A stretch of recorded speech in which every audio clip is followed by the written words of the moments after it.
Cercavano soldi nella loro ex scuola media, non trovandoli l'hanno devastata spargendo il contenuto di ben 7 estintori a polvere dell'istituto. 2 ragazzi di Valdobbiadene, uno di 16, l'altro di 17 anni, nella notte tra domenica e lunedì hanno sfondato con una pietra una porta della scuola Reatto in via Arcane e sono entrati. In quella stessa scuola in passato erano stati bocciati per scarso rendimento. Hanno forzato le porte della presidenza, della vicepresidenza, della sala insegnanti, degli uffici, dell'aula magna e di quelle scolastiche. Con la polvere dei 7 estintori hanno rovinato tutto. I danni purtroppo sono molto ingenti, diverse migliaia di euro, perché è stato danneggiati tutti i suppellettili, i mobili e anche la documentazione didattica.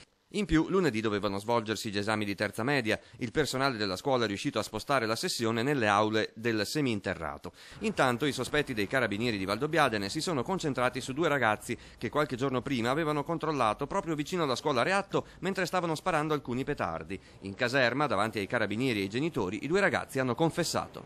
I genitori come l'hanno presa la notizia? Sicuramente male, anche perché non pensavano che potessero arrivare a queste situazioni.